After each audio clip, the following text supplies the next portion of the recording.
8 Chapters of My Life. Introduction. The following is a short sort of diary book, days from my life at the age of 33, and the impact those events have had on me to this day. It's always the good thoughts and feelings during hard times that help a person get through those critical periods. Their effect might linger for years, but eventually they will fade. Chapter 1. It was 10 years ago. After 7.5 months of complete bed rest, getting through a time that in itself was a tough battle, sometimes I came out victorious, sometimes not. On 3rd of May, 2002, around 10 p.m., I headed to the hospital. I was worried about the baby that might have been coming into the world, but even more worried about my 7.5-year-old son, whom I was leaving behind. After 20 hours of lying only on my left side, due to medical advice from my caring doctor, facing the wall and only listening to sounds, the sound of rain, thunder, wind, and the voices of patients and people coming and going. Neither they saw me, nor I them, though I could see their shadows. Maybe that's why I sometimes think shadows are kind too, like the nurses, and some shadows carry pain as well. Every 30 minutes, the kind nurse checked my blood pressure and the baby's heartbeat. Eventually, the doctor decided it was too risky for the baby to stay any longer. It had to be born. At 7 a.m., they took me to the operating room. I saw my doctor, cheerful as always. I smiled and told her, "Good luck." Because of my high blood pressure, I couldn't be put under general anesthesia. They gave me a spinal injection for local anesthesia. It hurt, but I trusted my doctor and surrendered myself to her care, just a witness to her and her team's efforts. That pain stayed with me for years, up until just last year. Even hearing about someone else getting a spinal injection would trigger the same memory and make me feel paralyzed. One time, I even collapsed from the feeling. On one hand, I wanted to stay awake and hear my newborn's first cry, a baby who hadn't had the strength to complete the full 9 months. But on the other hand, strange feelings began rushing over me. I had always seen in movies how restless people become when they're paralyzed, but I never understood why. That day, when the numbness spread all the way to my toes and I couldn't move them, I became restless. My hands were tied down, too. I was distressed, trying to lift myself off the bed, constantly saying, "I can't move my legs." I wasn't in control of my reactions. I had always tried to endure every situation, but lying there, hands tied, made me feel like I was suffocating.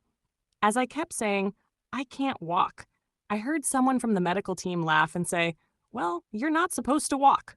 That's when I felt the injection. Then I remembered why I was there. To bring a child into the world.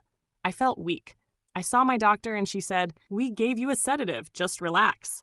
I told her, "Wake me up when the baby is born, put them on my chest." She said, "Okay." And as I looked at her worried but kind face, I drifted off to sleep. Chapter 2. Mojgan, or maybe ma'am, I'm not quite sure. Someone was trying to wake me up. Maybe it was my doctor. Before I even opened my eyes, I heard my baby crying. They said, "Just listen to his cry. We have to take him quickly." I didn't know what the rush was about. I thought everything was over and he'd been born healthy. I was still so groggy. I just glanced at him briefly and fell back asleep. When I opened my eyes again, I was in the cold recovery room. There was a lot of coming and going. While waiting for a bed to become available, my aunt, who had been with me since the night before, told me that my mother had also made it from Mashhad and was now with my son. I saw my dear husband, coming and going, worried, and as always, he felt loving and dependable. I had surrendered myself entirely to fate. Destiny. Sometimes, it's good for a person to have a bit of inner strength, just enough to hold on and rise from tough moments. This time, I wasn't asking God for anything for myself. I just wanted him to be with my newborn. I had survived. Now it was his turn, and I needed to see how strong he was. I was moved to a double room. My roommate had also just given birth, her first child. She was in a lot of pain. She was young, maybe 10 years younger than me. At first, I tried to comfort her by sharing sweet and positive memories from my first childbirth. But when they brought her baby, and not mine, and when her mother pulled the curtain between our beds, I didn't feel like talking anymore. It was a good opportunity to practice patience, when there's nothing you can do but wait, watch, and see what happens before you can make any decisions. I couldn't sleep that night. Maybe because I had already slept so much due to the sedative during delivery. I spent the whole night facing the window, thinking about names we could choose. Many names came to mind, and I don't know when, but I realized that the thing we needed most in that situation was hope. Early in the morning, I called my husband and asked, "What about Omid, Hope?" Both Cheyenne and Hadi agreed, and so he became Omid. Usually, someone who's had a C-section stays in the hospital for 3 nights. But when I found out the next day that Omid was in an incubator and had to stay in the hospital without me, I decided to go home. My aunt, seeing how anxious and heartbroken I was and how eager I was to see Omid, said she had gotten permission for me to visit him before I left. Dressed in my coat and ready to leave the hospital, I went to the neonatal unit. The babies were sleeping in rows in their cribs. I was waiting to see which one of them was my Omid. A nurse came to guide me. I kept looking around curiously. At the end of the room, there was a glass box, one I later came to recognize and hear more about, an incubator, a machine that mimics the womb for premature infants. The nurse showed me Omid, who weighed only 1 to 1,800 grams, crying intensely and continuously. I couldn't hold him. I couldn't even stroke him. But what I saw, what made my legs give out right beside that glass box, was the indentation in the skin over his sternum. That image has faded a bit in my mind recently, but for a long time, it haunted me. It was etched into my memory painfully. A few hours later, my husband explained his condition to me. I learned that being born at 7.5 months was worse than almost any other scenario because the lungs aren't fully developed yet. And so I entrusted Omid to God with all my heart. And with sorrow, without Omid, but with hope, I went home. Chapter 3. It wasn't exactly a triumphant return, so I didn't expect any warm welcomes. To be honest, I preferred solitude, silence, and patience. You know, I've never been able to pray for myself. Whatever life has brought my way, even the hardships, has always turned out much better than anything I could have imagined or wished for. I never knew what to ask for. Instead of asking, I tried to truly appreciate and understand the blessings I was given. I couldn't bring myself to say, "God, please heal Omid." Maybe we shouldn't expect to get everything without effort.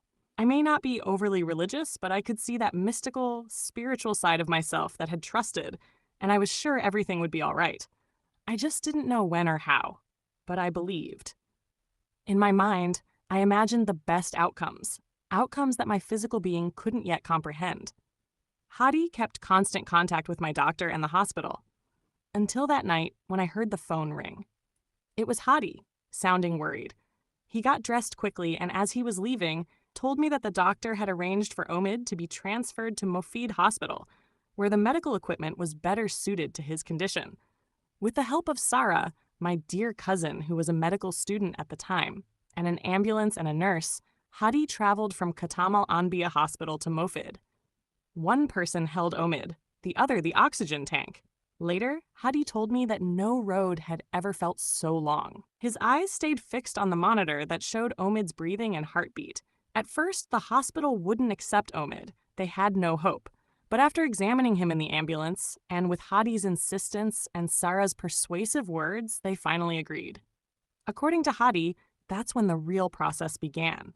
A flurry of nurses, doctors, and machines. Wires and monitors were connected quickly, and a tiny IV line, barely half of Omid's length, was placed in his scalp. The mark from that IV is still faintly visible today. I mention this now so you don't stay too worried, but back then, we had no idea what the future would hold. Omid was connected to a machine that helped him breathe around the clock and was being fed through an IV. 1 week passed. During that week, I was at home. Cheyenne was attending the last days of first grade. Omid was in the ICU at Mofid. My mother was by my side. And Hadi was constantly moving between home, the hospital, and work, a truly amazing husband, father, and professional. After that week, on the day of Imam Hassan's death anniversary, my aunt and her husband, who is elderly and unwell but always makes lentil rice as a vow, brought us food.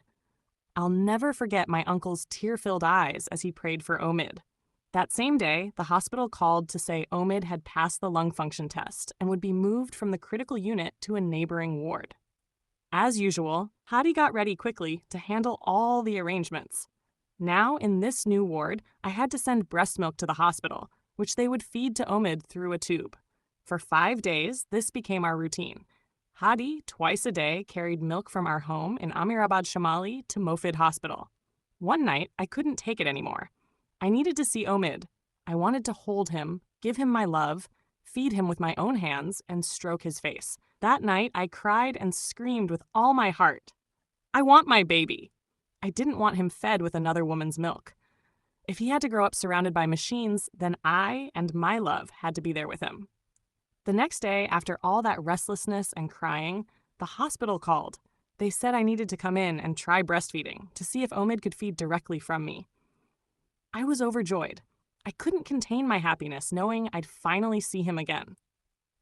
Our first real meeting since that single day, now he was almost 14 days old. Chapter 4. That morning, I was happy. After sending Cheyenne off to school, Hadi took me to the hospital. I picked one of the beds and placed my belongings on it so that everyone would know this bed now had an owner. For the next 10 days, I would be staying at Mofid Hospital. My life had entered a new stage of experience. Surrounded by other mothers, each with her own background, but all united in one thing, our sick newborns. I spent my days beside Omid's machines, and I wrote. I wrote about my feelings. I've kept those writings. They're a detailed log of my emotions during that time. What became increasingly painful and repetitive each day was the constant beeping of the machines. Beep, beep, beep, beep, beep, beep, beep, beep, beep, beep. Omid's hyperactivity was evident even then. In the incubator, in my absence, he'd rotate 180 degrees. Something the nurses said was unprecedented. They taught me how to bathe him and do other basic care tasks, and I followed their guidance obediently. At the end of the hallway where the mothers stayed, there were bathrooms and showers, a small kitchen, and a tiny room with a couch and some lockers where moms could sit and keep a few of their belongings. I've never been the type to get too involved with people or exchange phone numbers, but I've always tried to leave a positive impression, even in a short interaction. When I was in the mother's room, I would answer the phone. The nurses would call from the infant ward to say, "Tell so-and-so's mom her baby is awake and needs feeding." I would gently wake her and say, "Your baby's awake? It's time to feed him." If a mother was tired and asleep, I'd go get her lunch for her. One night, a new woman arrived. She was with the rest of the group, but quiet. A few days later, after deciding I was trustworthy, she sat with me by a window overlooking Shariati Street and told me the entire story of her married life. Another woman told me how she regularly listened to psychology programs on the radio and tried her best to raise her 5 children well. There were caring mothers there, women who often go unnoticed in society, but Mofid Hospital gave me a chance to meet them. I became close with one of the moms. We'd take the harsh realities around us, turn them into dark humor, and laugh. It was our way of coping with the weight of staying in that place. Over those 10 days, my mother came twice so I could shower and spend a few hours with Cheyenne at home. At night, they would change the blood of babies with jaundice. That meant, in the middle of the night, the entire hallway would reek of blood. By the end, it became torture for me. Until this day, the smell of blood makes me nauseous. Once, I saw a man transporting something on a stretcher. Later, I realized it had been a deceased infant, wrapped tightly in a blanket. When people say, "You've been through hard times," I say, I don't know if I would have felt the same if things had gone differently. But now, I look back at those days with strange fondness. I needed to be in that situation, to lose my excessive sensitivity toward fragile babies, to mature. That experience helped me grow. One night, a woman said, "We're going to recite Dua Tawassul." Everyone joined in, but I politely declined. I said, "I'm sorry, but now that Omid is asleep, I'd rather get some rest too, so that when he needs me, I won't be exhausted." The moms, knowing how active and helpful I was during the day, for both Omid and them, respected my choice. And so, with the echo of "Ya Wajihan Indallah" coming from the room across the hall, I drifted into a deep, sweet sleep. It only lasted 2 or 3 hours, but it was peaceful and refreshing. Chapter 5. All my time was spent caring for Omid. After a few days, they moved Omid from the intensive care room to the adjacent ward, a place where they had full confidence in the recovery of the newborns. However, because he hadn't yet completed the full 9 months, he still needed to stay in an incubator set at 37 degrees Celsius, the natural temperature of a womb. 21 days had passed since his birth when they came to weigh him. The plan was that if he reached his birth weight of 1,900 grams, we could be discharged. One of the staff weighed him. He was 1,700 grams. I was really disappointed. Staying there any longer felt unbearable. The annoying beeping sounds, the weather had gotten very hot. As much as I admired the hard work of the Mofeed Hospital staff, it had become really difficult for me, especially since it hadn't been long since my surgery. Most importantly, Cheyenne also needed me, and it would be a relief for Hadi as well. He'd been going back and forth between work, home, and the hospital every day, battling exhaustion, traffic, and the heat. My mom could finally return to my dad too. He had been alone all this time. That day, for the first time in a long while, I told a lie. A lie that, in a way, was beneficial to everyone, both the hospital staff and my own family. They asked me, how much did he weigh? I said, 1,800 grams. And just a few hours later, we were home. Before leaving the hospital, they gave us detailed instructions on how to take care of Omid. I listened carefully, and we headed home to begin yet another new chapter, a new experience. After a long time, we were all together again at home. We celebrated Omid's first arrival at home with hugs, kisses, and smiles, accompanied by the scent of Esfand, wild rue, that my mother burned for good luck. Chapter 6. Our house was old and heated with a gas heater, a device that really helped us replicate the incubator environment for Omid. We turned on the heater in the room where Omid had to stay for a while and kept the temperature steady at 37 degrees Celsius. And of course, no visitors were allowed. Our relatives were very understanding. They cooperated completely and without complaint, simply checked in on us over the phone. Every time I stepped out of that room, the relatively pleasant 22 degrees Celsius temperature of the house would finally revive me. At night, I slept in the same room with Omid. The really interesting thing was that Cheyenne also insisted on sleeping with us in that 37-degree room every night, never missing a chance to be by our side. Days went by. Eventually, we had to take Omid for his checkups. It wasn't easy. I had no idea how strong his immune system was yet. Then in July, his doctor said that he could finally stay in a normal room temperature environment. But after that, he had to get his vaccinations too. He was 47 days old when we took him to the clinic. The woman working there looked at him and said, I can't give him a shot. He's too small. But eventually, she agreed. The days when he got his vaccines, 2 of which happened in the summer, were especially challenging. With Cheyenne by my side, we had to monitor Omid for 24 hours in case he developed a fever. I'd lay out a mattress in the living room where the TV was and spend the whole day there. We'd pass the time listening to music, watching movies, and playing with Omid, always alert and on standby. And little by little, he started to grow. That's when we realized we had a brilliant little firecracker on our hands. He learned a lot from Cheyenne because by then I was fully occupied, a mother of 2 bright, mischievous boys, the woman of the house, and with the school year approaching, my maternity leave was ending, and I had to return to work in early May, September-October. Chapter 7. My mother once again came from Mashhad, so I could go to District 16 of the Ministry of Education on Javadieh Street to follow up on my job. I had already consulted with the doctor beforehand, and she told me that Omid still needed my support. She said if I could take leave due to his condition, it would be best. She gave me the necessary medical note, and I submitted it along with another letter from my physician requesting unpaid leave for several months, but they didn't approve it. Instead, they referred me to a school to start work in early May, September/October. I accepted and went to visit the school principal. The school was nearby, close to the district office. The location seemed fine to me, and the high school, like most public schools, was large and somewhat intimidating. I handed the referral letter to the principal, and it was agreed that I would come back in a few days to receive my teaching schedule. But then, a few days later, the principal called our home and said, "We don't need you at this school anymore." Later, I found out that they had said among themselves, "Why give such a good position to an outsider?